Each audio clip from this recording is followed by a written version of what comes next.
Hey everyone, Caleb with Antique Book Collective, and today I'm getting to you guys with yet another video talking about mold. For some reason, you guys really like hearing about the mold videos. These are the videos that do best for me, and admittedly, I'm not just doing this because it's what you guys like. I'm also doing it because this is a video that I've actually been working on for a long time, as in a couple of years now. So I have this set of books in here, right here, minus the two books on the bottom. Those are just there to make sure things don't move around.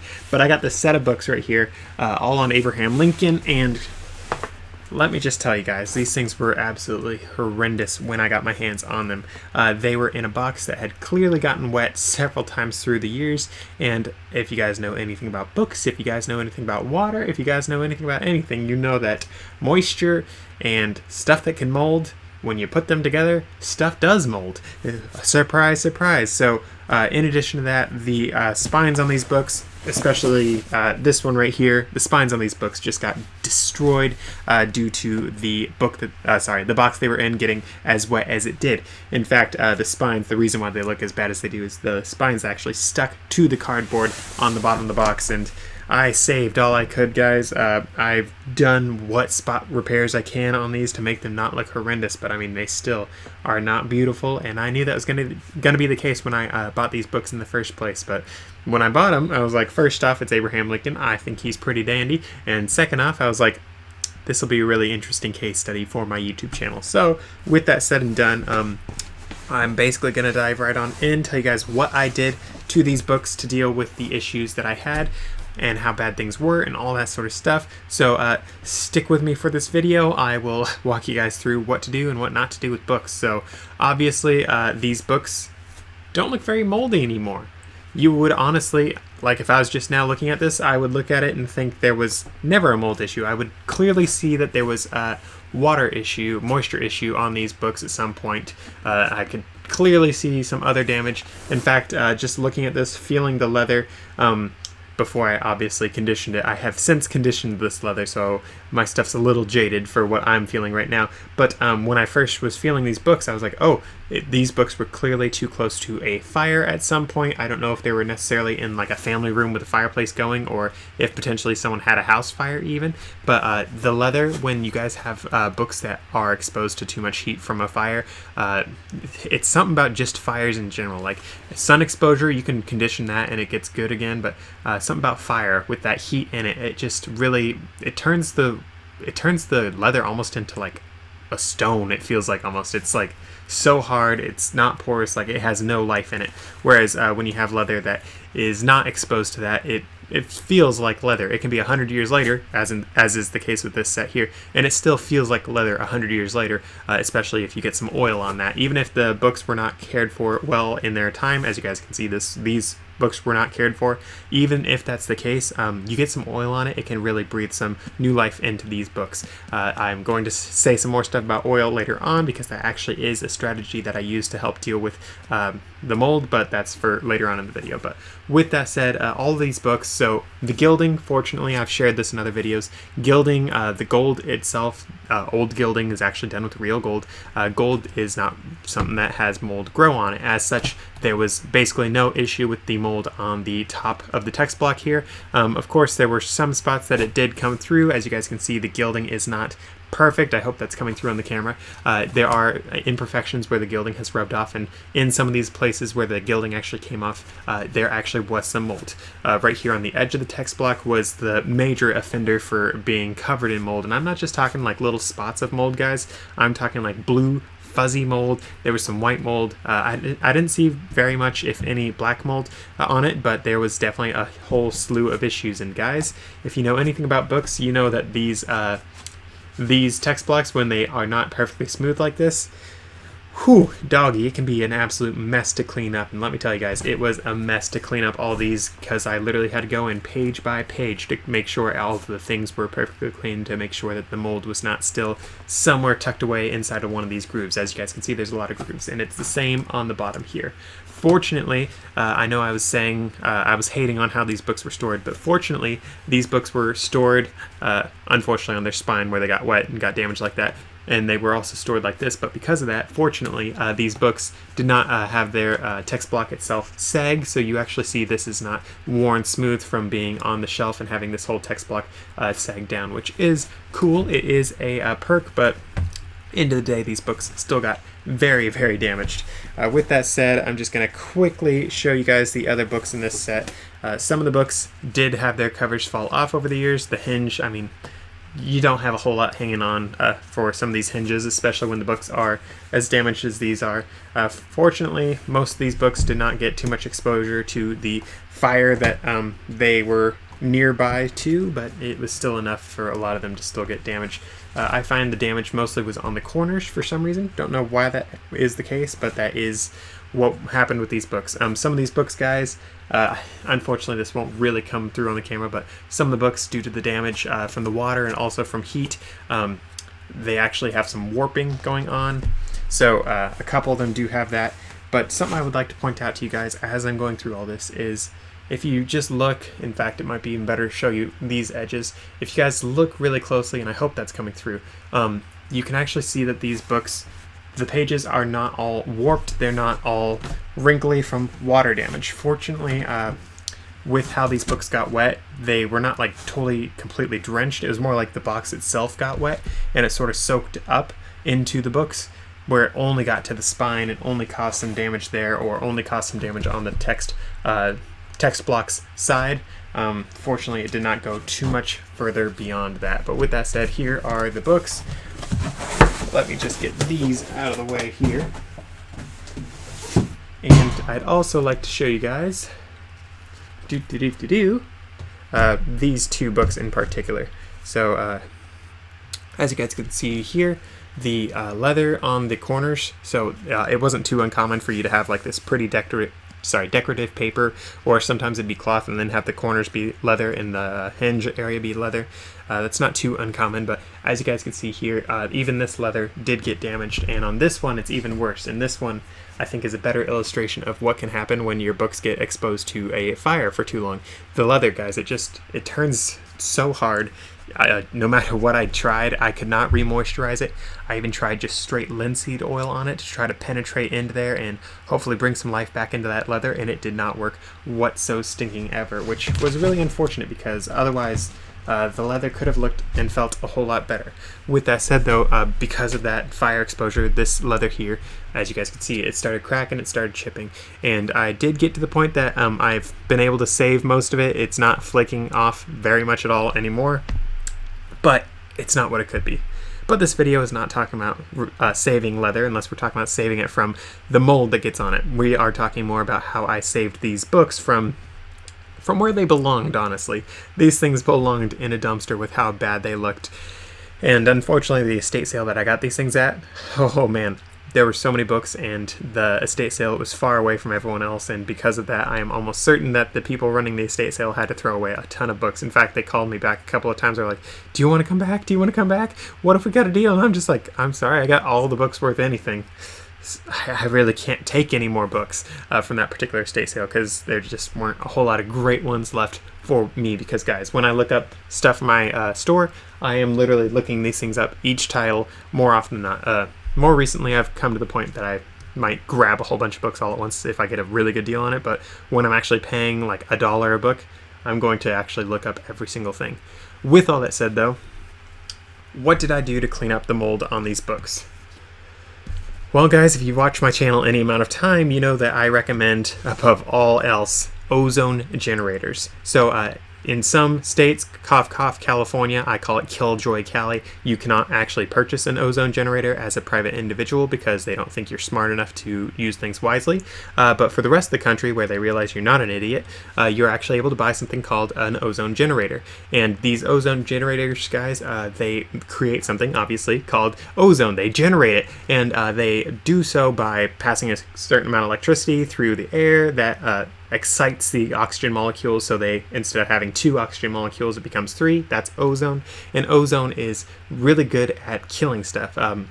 Obviously, it's not going to kill a person unless you have way too much exposure to it, which normal machines cannot. Oops, I just knocked off a piece of leather. As I said, guys, the leather's really bad. But normal people normal equipment that you're gonna get, it's not gonna be able to kill someone. You're gonna be fine. Of course, if you're scared of it, don't do it. But this is something that I and a whole lot of other resellers and collectors and all of that sort of people will do, is we will purchase something called an ozone generator. They have lots of other benefits too. They are amazing at getting rid of odors, but for me, I treated these books to some ozone for like a whole week straight. I don't normally treat books to that much ozone for that long, because ozone, it does react with the carbon in the books themselves. I don't want to do damage to the books any more than I have to sort of like save them as much as I can. Of course, I cannot substantiate if ozone actually can or will damage a book. It's just something that I don't really want to trifle with and expose it to too much, though. With that said, though, these books, since they were exposed to so much water, they did have a little bit of a mildew smell, and they obviously were covered in mold. I honestly wish I had some photos of it, but I don't have those photos anymore because I don't have all the room in the world to store all my stuff on. But these books, legitimately, guys, were covered in blue fuzzy mold, and you can't even see a hint of mold left on these books after all of the work I did. But again, I exposed these to ozone for at least a week, and I had them in their own separate room where the ozone was going. I didn't go in the area that the ozone was going in, because it is not healthy to be exposed to a whole lot. Obviously, you guys want to mitigate how much you're getting exposed to ozone, but it is something that is absolutely amazing for killing mold, getting rid of odors, all that sort of stuff, as I already mentioned. With that said, the next thing that I did with these books, I've shared this in other videos as well, is when you have a lot of mold on a book, leave it out in the sun. So I actually left these in a place that they'd get some sun exposure. I rotated them a couple times. In fact, I rotated them when they were getting exposed to ozone as well, in order to make sure that everything was being fully taken care of, if you will. However, something that I did do with this set, based on what I was looking at when I was buying these books, when I was cleaning these books, I made sure that these books stayed closed, because I could tell all the mold was just on the outside. I could tell it was not penetrating into the paper. Like, it wasn't, every single book was half open and there was mold just everywhere. In fact, I probably would have let these books get thrown away if that was the case. When I bought these, I could see it was literally just on the exterior. There might have been a little bit on the interior, but it was nothing I was worried about whatsoever. But after that, I exposed it to the sunlight, and then I actually left it alone for several months with an air purifier going. That's another piece of equipment that I utilize and highly recommend, is air purifiers. You would really benefit from having them. They also help to get rid of odors in the air, and I also made sure that these books were... I actually had another piece of equipment called a dehumidifier. I know it's just adding up more and more and more equipment. Oh no, how are we ever going to get it, guys? If you are strapped for cash and you don't want to spend a couple $100s here and there to get all this equipment, you don't need to. If you're a reseller, I would highly recommend you do it. If you have a large book collection, I would highly recommend you guys do it. But if you literally have just a shelf of books, one single shelf, it's not worth it. Just do the sun exposure thing. That'll be fine. It won't be amazing. It'll be far from amazing, but it will do something. Obviously, if your set of books is worth $1,000, I'd recommend spending $200 on all the equipment to make sure that you can keep these books perfect, but most people don't care enough. With that said, back to this. I had these with the air purifier for a while. Air purifiers, guys, they have things called HEPA filters that will actually capture things like mold spores and odors and all these other things. The HEPA filter with the activated carbon, and other air purifiers do other things, but for these, I wanted to make sure that they had an air purifier with them, with the dehumidifier going also, to make sure that the air stayed dry enough that the mold didn't take back over, and I wanted to make sure that the mold spores that might still be going around were not getting everywhere else. I wanted to make sure that it was all getting captured and basically being eliminated in that air purifier, because my air purifier actually has a UVC light, which kills stuff like mold and bacteria and all that sort of stuff. Obviously, I have specialized equipment because I do this for a living, but those of you guys that aren't going to do that sort of thing don't need to do it. With that said, though, all that was done just to basically kill the mold right there, or at least put it into a state that it was not spreading anymore. I have to say all that right at the get-go, because there are going to be some people complaining of, you didn't tell me how to clean it yet, Caleb. You only talked about how to kill it. I want to clean it.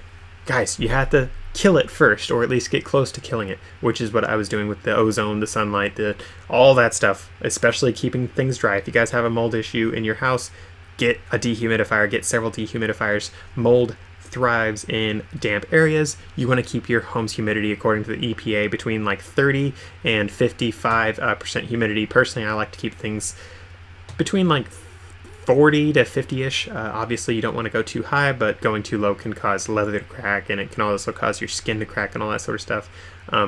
I keep these things in my house. Your house, more often than not, will be roughly where everything needs to be for your books for temperature and humidity, but some places are more humid than others, some places are warmer than others. So what you want to do legitimately, guys, is keep stuff between 30 and 55% humidity and around 70 degrees. Obviously, if it goes down to 50 degrees, it's not the end of the world. If it goes up to 90 degrees, not the end of the world. But if it's 90 degrees with direct sunlight, you can actually get your books to start warping. So watch out for direct sunlight. It can also cause bleaching, sun bleaching on your books.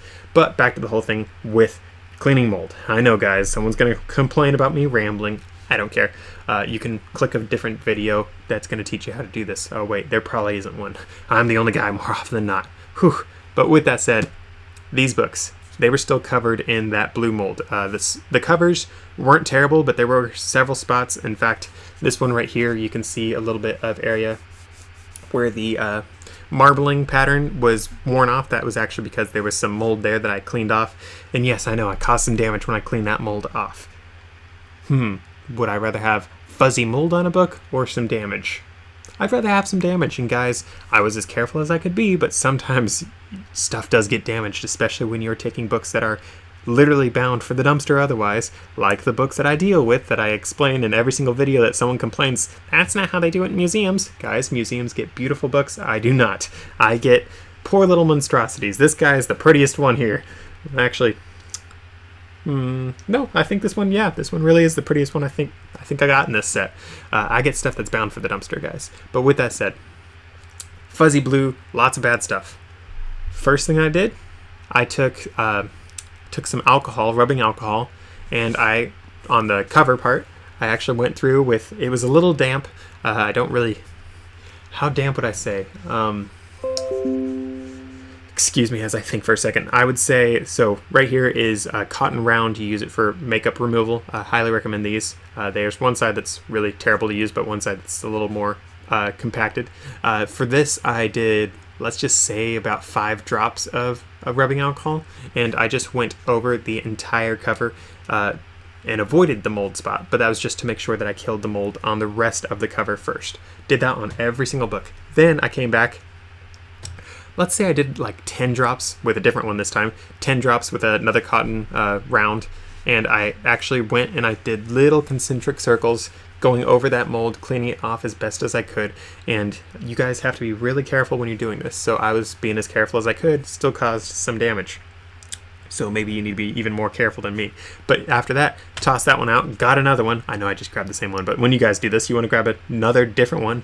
Did the alcohol again, and this time maybe just like 8 drops of alcohol on it. And guys, you can adjust how much alcohol beyond what I'm saying, more, less, however you want to do it. But I went over it one more time, and then I got another one yet again, went over the entire book one more time just to make sure everything was sanitized. That's for the cover. Now, onto the text block side, I was like, okay, this is the part I've been dreading. How in the world am I going to do that? Alcohol on the cotton swab again. I just went over everything lightly to get the largest chunks off, and that actually did wonders. Fortunately, it did a whole lot. Of course, I still had lots of mold in the little grooves right here because that's just the way that this one is bound. That was a certain look that they did back in the day. Personally, I'm a fan of when it's done smooth, but there is a certain panache and rustic pleasing look to when they have it rough like that as well. But with that said, once I did that, I actually got some Clorox wipes. Highly recommend you guys use some Clorox wipes as well for this process, because the chemicals they use are really good at killing mold. And I actually went a little more carefully, and I folded it up until I could get into the grooves, and I actually went through all these things. And guys, through this entire process, I did not open these books. That is one of the more important things that I'm saying here. Do not open these books, because you will get all that mold stuff into the book even further. I know you might be thinking, oh, it's already moldy. How much worse can it be? Well, I accidentally knocked one of these books open when I was doing it, and I actually had some of that moldy, fluffy terribleness get in, and it stained the page. It didn't get the page moldy per se, because that mold was definitely dead by that point, but it is something that's going to be an eyesore for the rest of its days. I did my best to clean it, but it still left a little bit of an eyesore. So keep that in mind. But once I went through everything, once I was content that I had gotten everything off that I could, and guys, the Clorox wipe, before I used it, I should have led with this, I'm sorry. Before I used it, I made sure to squish it dry, wring it dry a little bit. Obviously, I didn't get it totally dry, but I got it dry enough that I could go over these pages without making them visibly damp. If you get it to the point that they visibly get damp, that's too much moisture. You're going to cause your pages to warp. Odds are, if your book is moldy, it's already got warped pages because it takes a lot of moisture exposure for books to get that moldy. But I didn't want to cause any more damage than I had to. Obviously, people are going to complain and say Clorox is not the right thing to use, but when, again, guys, you are dealing with books that I'm dealing with, you have to take some drastic steps to get things as clean as you can, as fast as you can. And guys, I've been dealing with this set here for about 2 years now. Yes, you heard that right, 2 years. Obviously, I don't think that's necessary for most of you guys to do if you guys are hoping to resell books. For me, I just wanted to be absolutely certain that I was killing all this mold, and also I was doing it for an experiment for the channel, and I wanted to, again, be absolutely certain the mold was dead. So for me, I was willing to put in a little bit more time because I have 1 or 2 other books that I could be selling at the time. With that said, though, back to this. Got everything off, but you could still see in some of the grooves and some of the other areas, you could still see little bits and pieces of the mold. Because again, guys, this is not the smoothest cut on the paper. Obviously, because it's not smooth, it's going to have some places where it's higher and lower, and in those low spots, the mold will end up staying.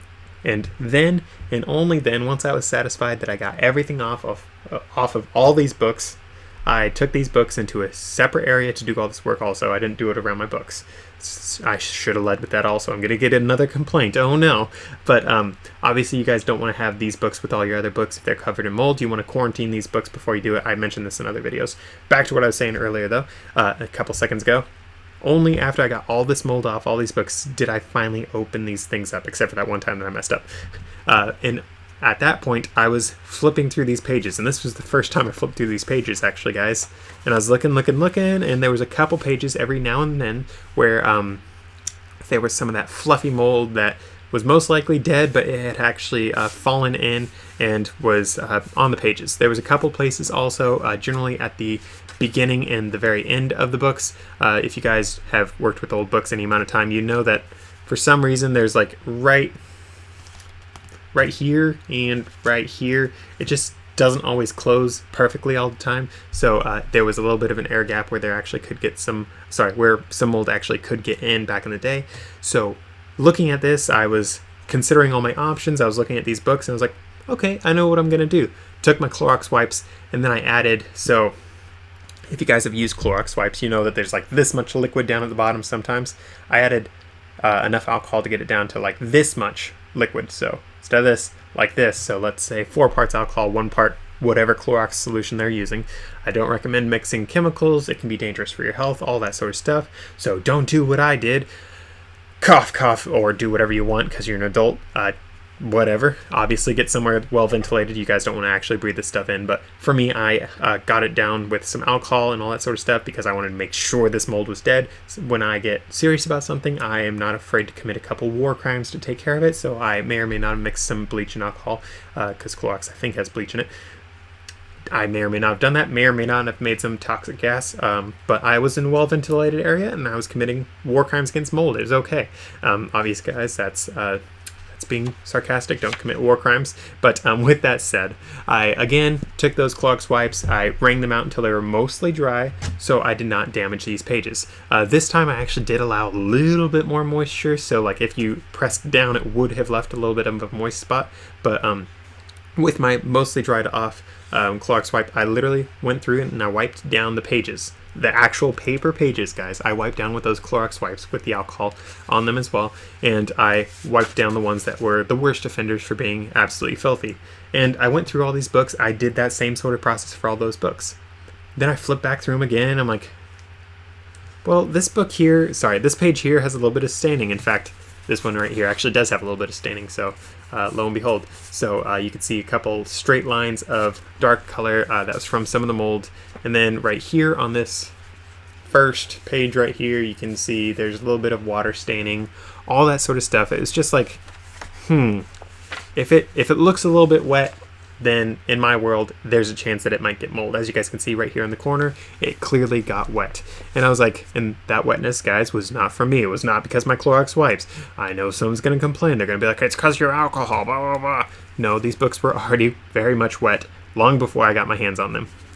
But after seeing that, after going through all these things, I was like, well, I've put in this much work, I've put in this much time, I've done everything I can so far to get all this mold off these books. Why not do this job, quote unquote, right? And I've seen some videos where people do full-on restorations of books, and they will actually rip the book apart, basically. They will take the cover off, they will unbind all the pages, and they will actually submerge them in different cleaning solutions to take off all of the imperfections, all the dirt, all the grime, all the mold.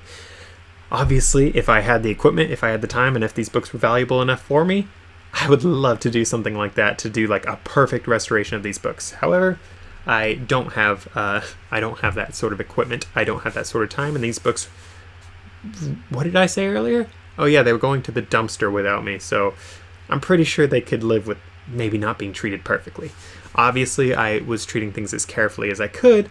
Let me just say that, and someone's still going to complain, and I don't care.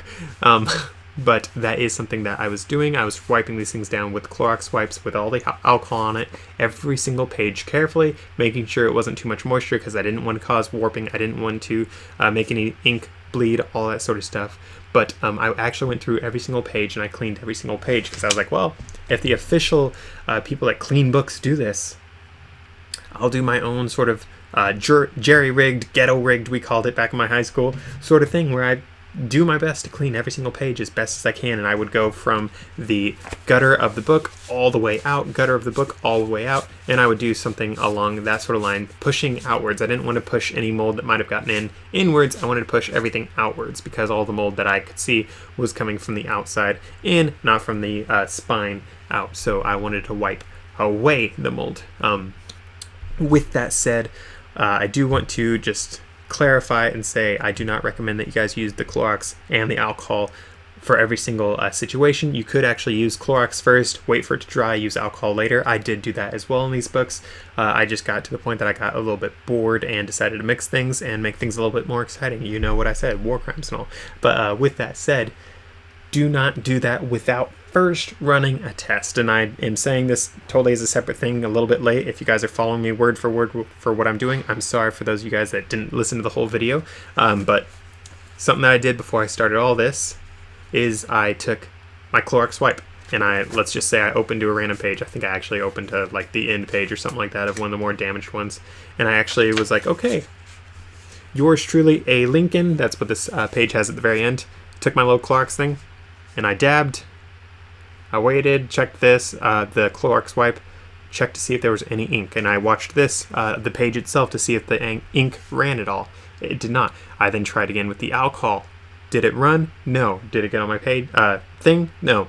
And you have to do something like that to make sure that you're not actually going to smear your ink to rub off into your ink. You guys want to make sure that you are not causing any undue damage, especially if you guys are doing stuff wrong, like I always do for my stuff to get it back to being usable.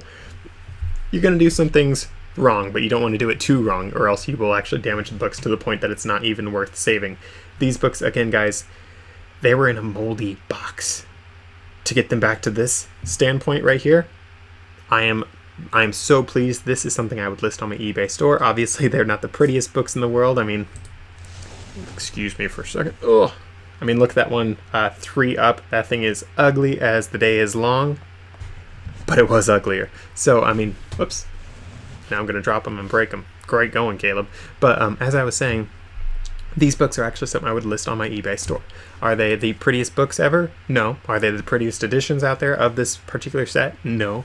But again, they were going to the dumpster otherwise, and again, I wanted to do an experiment for the channel to really go through and clean mold off of books. And guys, legitimately, let me just open up one of these books really quick again. So, alright, this book here is over 300 pages long. It was like 307 I saw. I cleaned 300 pages on this book. Let's say another 300. I cleaned several hundred pages, several thousand pages even, just to make sure all that mold was gone, because I was so serious about taking care of the problem and making sure that the mold could not come back.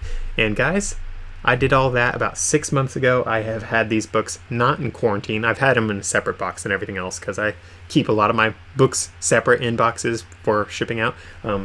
Obviously, these ones are all together, sort of for the background of this video, but also because it's nice for using. But these books, aside from being in a separate box, have been in the same room with all my other books. They have been in the same, like, increasing, lowering of temperature, of humidity, all that sort of stuff for several months now since I did all this work. There is not a single hint of mold coming back on it. They don't, I've taken a smell, they don't smell like mold whatsoever. In fact, they just smell like a good old book. Like, for me, I sort of gauge how good a book is based on, like, humidity wise. Like, if it smells like a library book, because libraries are always pretty dry and pretty temperature consistent, if it smells like a library book, that book has been in a good enough climate for all the paper that you don't need to worry about mold. These smell like library books now, which I actually haven't smelled them since I did all that work. The only time I smelled them when I was doing the work was just to make sure that the Clorox and alcohol weren't, like, getting things too bad. But yeah, these smell like library books now. I'm actually a little bit shocked about that, guys. Wow. Really didn't expect that to happen. But with that said, though, libraries are not necessarily the best people that keep the books in perfect condition. Most of the books that I get that come from libraries that are leather covers. Let's see if I have any. This set right here. Excuse me. This set right here, just on the peripheral of you guys' view, probably came from a library. I talked about this in my live stream that I did just last week. But they came from a library, as far as I can tell, never conditioned their leather, and it cracked, it crumbled, all that sort of stuff. It took me purchasing these books and oiling them to get that leather on those books back to the point that you could actually use the book again, same as these. So obviously no one's going to treat books perfectly throughout all the years that they have them. I mean, guys, this set right here, I should have led with this. This set right here, guys, is from 1902. That makes it older than me. It makes it older than my mom. It might even make it older than your mom. Ha ha ha. Sorry, your mom joke. But obviously, if a book is over 100 years old, it's probably not been perfectly taken care of for all 100 years of its life. Antique books, you have a history of damage on these books. So for this, guys, you heard me in the very beginning of this, it was too close to a fireplace, so its leather got really hard. It got water damage, it got the mold. In fact, I caused this damage on these spines when I was taking them out of the boxes. Obviously, I couldn't not cause that damage when I was taking them out because they were, like, glued, adhered to it perfectly, so I couldn't get it off any other way. But the damage on books sort of has its own story. So with that said and done, I hope I was able to help you guys on if you have books even half as moldy as these things, because, guys, again, it was so bad. Like, blue books, that's what we're talking about here. Blue books, it was so moldy. And to get it to this point, I mean, it's not even night and day. I don't even have words to describe the turnaround that these books did. And oh, I was actually doing a little bit of sign off right there, guys. My apologies. I mentioned oil in the very beginning of this thing. Oil is another thing. Apologies, bringing you guys back in for a longer video, I know. Oil is another very important thing for making sure that your books do not get mold on them. So obviously just normal oils, you shouldn't just do a random oil on it. You need to do like an oil that's actually made for books, or that books are normally treated and conditioned with. So neat's foot oil, linseed oil, lanolin, and mink oil. Those are the big four that I hear a lot of people use. It's the ones that I personally use. Personally, for me, I like to use 70% lanolin, 30% linseed oil. That's one of my favorite combos. And then my other favorite combo is 80% mink oil and 20% neat's foot oil. You guys can mix and match as much as you want from there, but for me on this particular set, I believe I did the lanolin linseed oil mix. And in addition to that, this is the important part, guys, essential oils. So you do not want to just put a straight essential oil on a book. That's not good. But what I did for these books is I actually looked up, okay, what essential oils are going to discourage mold from coming back, and not only discourage mold, which ones are going to discourage bookworms. And I looked up all that sort of stuff. And for me, with these books, I want to say I did like some lemongrass and some lavender, I believe, is what I did in this. But there's a lot of other essential oils out there as well that you guys can play around with, do your research on. But I know some of you guys are going to think I'm some some pyramid scheme, multi-level marketing grandma or something like that, talking about essential oils. But guys, these things are no joke whatsoever, and essential oils mixed in with the oils that you're conditioning your books with can be very beneficial and can do a lot to make sure that your books last a lot longer into the future. With all that said though, now guys, I can actually do my official sign off. Thank you guys for watching this video. Again, I hope this was helpful. I hope that you guys never have to deal with books nearly as bad as these were, but if they are, I hope you guys can get them even more beautiful than these are. I know these things are ugly in everyone else's eyes, but for me, having seen what they came from, it's like watching a crackhead all of a sudden become a businessman. Like, it is night and day difference. It's beautiful. So thank you guys for watching. I hope this was helpful. If it was, please be sure to drop a like, drop a comment. I do try to get to all the comments that I see, but obviously I'm going to miss one or two every now and then. Thank you guys again for watching. If you guys want to learn more about cleaning mold off books, I have quite a few videos. There's 2 of them, and be sure to subscribe as well if you guys want to learn more about antique books, antique book collecting, selling, all that sort of stuff. With that said and done, I'll see you guys in the next one.